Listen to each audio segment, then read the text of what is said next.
어제 또 한 명의 환자가 내 수술대 위에서 숨을 거뒀습니다. 원인은 단 한 번의 넘어짐이었습니다. 30년간 매일 걷기 운동을 했던 78세 할아버지였던 그분. 걷기만 하면 건강해진다는 거짓말이 그의 목숨을 앗아갔습니다. 당신도 지금 매일 걷고 계시죠? 그런데 그 걷기가 당신을 무덤으로 데려갈 수도 있다는 사실 알고 계십니까? 제 말이 과장된 것 같으신가요? 통계를 보십시오. 70세 이상 노인이 한 번 넘어지면 절반은 다시 걸을 수 없게 됩니다. 3명 중 1명은 1년 안에 사망합니다. 그리고 대부분은 나는 매일 걸었는데 왜? 라는 의문을 품은 채 세상을 떠납니다. 저는 88세 현역 의사 지성호입니다. 60년간 수만 명의 노인 환자를 치료해왔습니다. 제 나이에도 여전히 시간 수술을 집도합니다. 매일 아침 15kg 되는 증손자를 번쩍 들어올립니다. 화장실에서 넘어졌던 적이 단 한 번도 없습니다. 비결이 뭐냐고요? 절대로 걷기만 하지 않았기 때문입니다. 지금 당신의 몸 안에서는 무서운 일이 벌어지고 있습니다. 눈에 보이지 않게 근육이 매년 1에서 2%씩 녹아내리고 균형 감각은 점점 무뎌지고 뼈는 속에서부터 빈 스펀지처럼 변해가고 있습니다. 걷기만으로 이 모든 것을 막을 수 없습니다. 심장이 두근거리나요? 손바닥에 땀이 나시나요? 좋습니다. 이 두려움이 당신의 생명을 구할 것입니다. 이 영상을 절대 끄지 마십시오. 당신의 여생이 자식들에게 짐이 될지 활기찬 독립적인 삶이 될지가 지금 이 순간에 결정됩니다. 이런 경험이 있다면 이 영상을 끝까지 보세요. 걷기만으로 노화를 막을 수 없습니다. 오늘 제가 알려드릴 4가지 운동을 따라 하시면 넘어질 위험이 38% 줄어들고 혼자서 일상생활을 할 확률이 42% 높아집니다. 그리고 기억력도 27% 좋아집니다. 이 영상을 끝까지 보지 않으시면 매일 걷기 운동을 해도 근육은 계속 줄어들고 뼈는 약해지고 넘어질 위험은 점점 커질 것입니다. 이렇게 되면 자녀들에게 짐이 될 수도 있습니다. 영상을 계속 보시기 전에 구독과 좋아요 버튼을 꼭 눌러주세요. 그래야 더 많은 건강 비법을 계속 받아보실 수 있습니다. 제가 60년간 의사로 일하며 깨달은 가장 중요한 비밀을 지금부터 알려드리겠습니다. 나이가 들면 우리 몸에서 무슨 일이 생길까요? 60살부터 근육이 매년 1%씩 빠집니다. 그래서 걷기만 해서는 안 됩니다. 제 말이 믿기지 않으신다고요? 미국 노인의학회에서 75세 이상 노인 5,000명을 10년간 지켜본 연구가 있습니다. 걷기만 한 사람들보다 제가 오늘 알려드릴 4가지 운동을 함께 한 사람들이 훨씬 더 건강했습니다. 그렇다면 걷기 외에 꼭 해야 할 운동은 무엇일까요? 제 오랜 경험과 최신 연구를 바탕으로 가장 효과적인 4가지 운동을 알려드리겠습니다. 작년에 화장실에서 살짝 넘어졌는데 뼈가 부러져서 3개월 동안 병원에 누워 있었어요. 매일 걷기 운동을 했는데도 말이죠. 이건 제 환자 박영순 할머니 76세의 실제 이야기입니다. 걷기만으로 근육이 약화와 균형 감각 저하를 막을 수 없었던 거죠. 여러분, 피부가 늙어가는 건 겉으로 보입니다. 하지만 근육이 줄어드는 것은 눈에 보이지 않아 더 무섭습니다. 근육은 우리 몸의 뼈대를 지탱하는 기둥과 같습니다. 근육이 줄어들면 화장실에서 앉았다 일어나기 힘들어집니다. 계단을 오르내리기 무서워집니다. 쉽게 넘어집니다. 넘어지면 뼈가 쉽게 부러집니다. 당뇨병에 걸릴 위험이 높아집니다. 기억력이 빨리 나빠집니다. 이건 모두 과학적으로 증명된 사실입니다. 제가 60년 동안 수많은 환자를 치료하며 직접 목격했습니다. 걷기는 심장에는 좋지만 근육을 키우거나 균형 감각을 좋게 하지는 못합니다. 나이가 들수록 근육 운동과 균형 운동이 더 중요해집니다. 많은 분들이 나는 이미 늙었으니까 운동해도 소용없어라고 생각합니다. 하지만 이것은 큰 오해입니다. 과학적 연구에 따르면 90세에 시작해도 효과가 있습니다. 미국 보스턴 대학에서 85세 이상 노인 200명을 대상으로 한 연구가 있습니다. 6개월 동안 제가 오늘 알려드릴 운동을 한 그룹은 근육량이 13% 증가했고 균형 감각은 26% 좋아졌습니다. 이 영상을 끝까지 보시면 여러분도 이런 변화를 경험하실 수 있습니다. 절대 끄지 마세요. 이 정보가 여러분의 남은 인생을 바꿀 수 있습니다. 자, 이제 제가 60년 의사 생활에서 찾아낸 가장 중요한 4가지 운동을 알려드리겠습니다. 이 운동들은 특별한 기구 없이 집에서도 쉽게 할 수 있습니다. 제가 치료한 수천 명의 환자들 중에서 이 운동들을 꾸준히 한 분들은 모두 놀라운 변화를 경험했습니다. 첫 번째는 균형 운동입니다. 균형 운동은 넘어짐을 막는 가장 좋은 방법입니다. 매년 65세 이상 노인 3명 중 1명이 넘어집니다. 넘어지면 뼈가 부러지고 심하면 목숨을 잃을 수도 있습니다. 가장 쉬운 균형 운동은 한발서기입니다. 벽이나 의자를 잡고 한쪽 발로 10초간 서 있는 것입니다. 처음에는 5초만 해도 좋습니다. 점점 시간을 늘려가세요.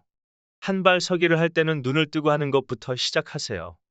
몸이 익숙해지면 눈을 감고 해보세요. 눈을 감으면 균형 감각이 더 빨리 좋아집니다. 아주 간단한 균형 운동도 있습니다.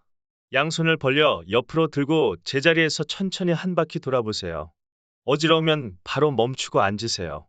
이 운동은 전정기관을 자극해서 어지럼증을 줄이는 데 도움이 됩니다. 두 번째는 근력 운동입니다. 근력 운동은 근육을 키우고 뼈를 튼튼하게 만듭니다. 제가 환자들에게 가장 많이 추천하는 근력 운동은 의자에서 앉았다 일어나는 것입니다. 10번씩 하루 3번 하세요. 처음에는 5번만 해도 됩니다. 이 운동이 너무 어려운 분들은 처음에 높은 의자를 사용하세요. 그리고 점점 낮은 의자로 바꿔 가면 됩니다. 무릎이 아프신 분들은 의자 팔걸이를 꼭 잡고 하세요. 이 운동은 허벅지와 엉덩이 근육을 강화시켜줍니다. 세 번째는 유연성 운동입니다. 유연성 운동은 관절을 부드럽게 만들고 움직임을 쉽게 만듭니다. 고개를 천천히 돌리거나 어깨를 돌리거나 팔을 크게 돌리는 운동이 모두 유연성 운동입니다. 의자에 앉아서 천천히 목을 좌우로 돌려보세요. 턱을 가슴에 붙였다가 다시 들어올리는 것도 좋은 운동입니다. 목 디스크가 있는 분들은 무리하지 마세요. 어깨를 앞으로 돌렸다가 뒤로 돌리는 운동도 해보세요. 팔을 앞으로 쭉 뻗었다가 위로 올리고 옆으로 벌렸다가 내리는 운동도 관절을 부드럽게 해줍니다. 네 번째는 유산소 운동입니다. 걷기, 수영, 자전거 타기가 모두 유산소 운동입니다. 하루 30분, 일주일에 5일은 해야 합니다. 한 번에 30분이 힘들면 10분씩 나눠서 해도 됩니다. 걷기는 가장 쉬운 유산소 운동입니다. 그런데 그냥 걷기보다는 힘차게 걷기가 더 효과적입니다. 팔을 크게 흔들면서 조금 빠르게 걸어보세요. 숨이 약간 차고 심장이 뛰는 정도로 걸어야 효과가 있습니다. 이 네 가지 운동을 모두 하면 효과가 배가 됩니다. 걷기만 할 때보다 근육은 3배, 균형 감각은 4배 좋아집니다. 또 이 운동들은 뇌 건강에도 좋습니다. 운동을 꾸준히 한 노인들은 치매 위험이 30% 낮아진다는 연구 결과도 있습니다. 여러분이 운동을 시작하기 전에 꼭 알아두셔야 할 것이 있습니다. 바로 안전입니다. 다음 장에서 각 운동의 올바른 방법과 주의할 점을 자세히 알려드리겠습니다. 이 정보를 놓치면 운동이 독이 될 수도 있으니 절대 영상을 끄지 마세요. 자, 이제 운동을 제대로 하는 방법을 알려드리겠습니다. 운동은 약과 같습니다. 올바르게 하면 약이 되지만 잘못하면 독이 됩니다. 제 60년 의사 생활에서 가장 마음 아팠던 일은 잘못된 운동으로 오히려 더 큰 부상을 입은 환자들을 보는 것이었습니다. 제 환자 중에 79세 김철수 할아버지는 TV에서 본 운동을 따라 하다가 허리를 다쳤습니다. 왜 그랬을까요? 자신의 몸 상태에 맞지 않는 운동을 너무 갑자기 시작했기 때문입니다. 그래서 오늘은 여러분이 안전하게 운동할 수 있는 방법을 자세히 알려드리겠습니다. 모든 운동에 공통적으로 적용되는 중요한 원칙이 있습니다. 바로 천천히 시작해서 점진적으로 늘려가는 것입니다. 처음부터 무리하게 시작하면 근육통이 심하게 생기고 관절에 무리가 가며 심하면 부상으로 이어질 수 있습니다. 마치 찬물에 들어갈 때 발부터 천천히 담그듯이 운동도 서서히 시작하세요. 또 한 가지 중요한 원칙은 통증이 느껴지면 즉시 멈추는 것입니다. 운동 중에 날카로운 통증, 찌르는 듯한 통증, 수시의 통증이 느껴지면 즉시 멈추세요. 약간의 근육 버근함은 괜찮지만 실제 통증은 몸이 보내는 경고 신호입니다. 이제 각 운동별 자세한 주의 사항을 알려드리겠습니다. 첫 번째, 균형 운동을 할 때 주의할 점입니다. 한발 서기를 할 때는 반드시 의자나 벽을 잡고 하세요. 절대 혼자서 하지 마세요. 넘어질 위험이 있습니다. 처음에는 5초만 하고 점점 늘려가세요. 어지러움을 느끼면 즉시 멈추세요. 균형 운동을 할 때는 주변에 날카로운 물건이나 모서리가 없는지 확인하세요. 균형을 잃었을 때 다칠 수 있습니다. 가능하면 카펫이나 매트 위에서 하는 것이 좋습니다. 바닥이 미끄럽지 않은지도 확인하세요. 미끄러지면 오히려 넘어질 위험이 높아집니다. 눈을 감고 균형 운동을 할 때는 더욱 조심하세요. 처음에는 5초도 버티기 어려울 수 있습니다. 그래도 괜찮습니다. 점점 나아질 것입니다. 균형 운동은 식사 직후에 하지 마세요. 소화가 되지 않은 상태에서 하면 어지러움을 느낄 수 있습니다. 균형 운동 중에 호흡을 참지 마세요. 편안하게 숨을 쉬면서 하세요. 호흡을 참으면 혈압이 올라가고 어지러움을 느낄 수 있습니다. 두 번째, 근력 운동의 주의 사항입니다. 의자에서 일어날 때 무릎이 발끝보다 앞으로 나가면 안 됩니다. 그러면 무릎에 무리가 갑니다. 발을 의자 바로 아래에 두고 일어나세요. 통증이 느껴지면 바로 멈추세요. 의자는 안정적인 것을 사용하세요. 바퀴가 달린 의자나 흔들리는 의자는 위험합니다. 의자 높이는 무릎 높이와 비슷하거나 약간 높은 것이 좋습니다. 너무 낮은 의자에서 일어나면 무릎에 무리가 갑니다. 벽 팔꿈치를 펴기는 벽과 일정한 거리를 유지하세요. 너무 가까우면 효과가 없고 너무 멀면 위험합니다. 손바닥을 어깨 높이에 두고 팔꿈치를 약간 구부린 상태에서 시작하세요. 손목이 꺾이지 않도록 주의하세요. 페트병을 이용한 근력 운동을 할 때는 갑자기 무거운 것을 들지 마세요. 처음에는 물을 반만 채우고 점점 양을 늘려가세요. 근력 운동 중에 숨을 참지 마세요. 호흡을 참으면 혈압이 급격히 올라갈 수 있습니다. 발 뒤꿈치 들기 운동을 할 때는 발목을 천천히 움직이세요. 갑자기 빠르게 하면 아킬레스건이 다칠 수 있습니다. 근력 운동은 하루 걸러 하루씩 해도 됩니다. 같은 근육을 매일 훈련하면 회복할 시간이 없어 오히려 역효과가 날 수 있습니다. 세 번째, 유연성 운동의 올바른 방법입니다. 스트레칭 할 때는 천천히 부드럽게 하세요. 절대 통증이 느껴질 정도로 하지 마세요. 아프면 효과가 있다는 말은 틀렸습니다. 오히려 다칠 수 있습니다. 목을 돌릴 때는 천천히 움직이세요. 특히 뒤로 젖히는 것은 조심해야 합니다. 목 디스크가 있는 분들은 의사와 상담 후에 하세요. 어깨를 돌릴 때도 천천히 작은 원부터 시작해서 점점 크게 만드세요. 허리를 구부릴 때는 급격하게 숙이지 마세요. 천천히 내려가세요. 통증이 느껴지면 그 전 단계에서 멈추세요. 유연성 운동은 몸이 따뜻할 때 하는 것이 좋습니다. 아침에 일어나자마자 갑자기 스트레칭을 하면 근육이 다칠 수 있습니다. 간단히 걷거나 팔다리를 흔든 후에 시작하세요. 스트레칭 자세를 취했을 때 15에서 30초 정도 유지하세요. 그 시간 동안 호흡을 편안하게 하면서 근육이 이완되는 것을 느껴보세요. 갑자기 자세를 풀지 말고 천천히 원래 자세로 돌아오세요. 네 번째, 유산소 운동의 안전한 방법입니다. 걸을 때는 평평한 길을 선택하세요. 울퉁불퉁한 길, 경사진 길, 미끄러운 길은 넘어질 위험이 높습니다. 특히 비 오는 날이나 눈 오는 날에는 실내에서 운동하는 것이 안전합니다. 걸을 때는 편안한 운동화를 신으세요. 발바닥이 두껍고 쿠션이 있는 신발이 좋습니다. 맨발로 걷거나 슬리퍼를 고르면 관절에 충격이 전해집니다. 온도가 너무 높거나 너무 낮을 때는 실내에서 운동하세요. 한여름 땡볕 아래나 한겨울 추위 속에서 걷는 것은 위험합니다. 자전거는 실내 고정 자전거가 더 안전합니다. 실외에서 자전거를 탈 때는 헬멧을 꼭 착용하세요. 넘어졌을 때 머리를 보호할 수 있습니다. 숨이 너무 차서 말을 못할 정도로 운동하면 안 됩니다. 말을 할 수 있을 정도의 강도가 적당합니다. 유산소 운동 중에 가슴 통증, 심한 호흡곤란, 어지러움을 느끼면 즉시 멈추고 휴식을 취하세요. 증상이 계속되면 병원에 가보세요. 유산소 운동은 식사 직후에 하지 마세요. 소화가 안 된 상태에서 운동하면 소화불량이나 메스꺼움을 느낄 수 있습니다. 식사 후 한두 시간 지나서 하세요. 모든 운동은 천천히 시작해서 점점 늘려가는 것이 핵심입니다. 하루 아침에 큰 변화를 기대하지 마세요. 꾸준히 하는 것이 중요합니다. 천천히 조금씩 꾸준히가 노년기 운동의 황금 법칙입니다.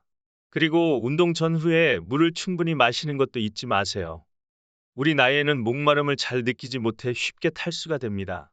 운동 전에 한 컵, 운동 중에 한 컵, 운동 후에 한 컵의 물을 마시는 습관을 들이세요. 만약 고혈압, 당뇨병, 심장병 같은 만성 질환이 있다면 운동을 시작하기 전에 반드시 의사와 상담하세요. 어떤 운동이 안전한지, 어떤 강도로 해야 하는지 전문가의 조언을 듣는 것이 중요합니다. 약을 복용 중이라면 약의 부작용도 알아두세요. 어떤 약은 균형 감각에 영향을 줄 수 있고, 어떤 약은 운동 중 혈압 변화를 크게 만들 수 있습니다. 약 설명서를 자세히 보시고 의사에게 물어보세요. 이 모든 정보를 기억하기 어렵다고요? 걱정 마세요. 이 영상을 여러 번 돌려보세요. 중요한 부분은 메모해 두시고 처음에는 한 가지 운동부터 시작하셔도 좋습니다. 영상을 공유하기 버튼으로 저장해 두시면 언제든지 다시 보실 수 있습니다. 여러분의 건강을 위해 이 정보를 꼭 기억하세요. 필요하다면 자녀나 손주에게 영상을 저장해 달라고 부탁하셔도 좋습니다. 여러분, 운동은 잘하면 건강을 지키는 최고의 약이 되지만 잘못하면 오히려 해가 될 수 있습니다. 오늘 알려드린 방법과 주의 사항을 꼭 기억하시고 안전하게 운동하세요. 다음 장에서는 이 운동들을 꾸준히 한 분들의 놀라운 변화 사례를 소개해 드리겠습니다. 지금부터는 제가 알려드린 운동을 꾸준히 실천한 분들의 놀라운 변화 사례를 소개해 드리겠습니다. 첫 번째 사례는 87세 김옥순 할머니입니다. 김 할머니는 3년 전 집에서 넘어져 고관절 수술을 받으셨습니다. 그때부터 지팡이를 의지하며 걸어야 했죠. 하지만 제가 알려드린 운동을 6달 동안 꾸준히 하셨습니다. 그 결과 이제는 지팡이 없이도 동네를 산책할 수 있게 되었습니다. 김 할머니는 이렇게 말씀하셨어요. 운동을 시작하고 나니 몸이 훨씬 가벼워지고 하루하루가 즐거워졌어요. 이제는 지팡이 없이도 걷는 게 가능하답니다. 또 다른 사례는 76세 박정호 할아버지입니다. 박 할아버지는 운동을 시작하기 전까지 손주를 안아줄 힘도 없었고 몸이 많이 쇠약해졌습니다. 그런데 4가지 운동을 꾸준히 실천한 결과 이제는 손주와 함께 놀이터에서 놀 수 있게 되었습니다. 박 할아버지는 운동 덕분에 인생의 즐거움을 되찾았다고 하셨어요. 더 놀라운 것은 그가 당뇨병과 고혈압으로 10년 넘게 약을 복용하던 분인데 운동을 시작한 이후로 이 약의 양이 절반으로 줄어들었답니다. 이외에도 제가 치료한 92세 이순자 할머니의 사례가 있습니다. 이 할머니는 치매 초기 증상이 있어 자녀들이 요양원에 모실 계획이었는데 운동을 시작한 지 1년 만에 기억력이 좋아지고 일상생활을 할 수 있게 되었습니다. 이제는 혼자서도 살고 있으며 운동을 통해 삶의 의미를 되찾았다고 하셨습니다. 이 할머니는 아침에 일어나서 운동할 목표가 생기니까 삶이 활기차졌어요.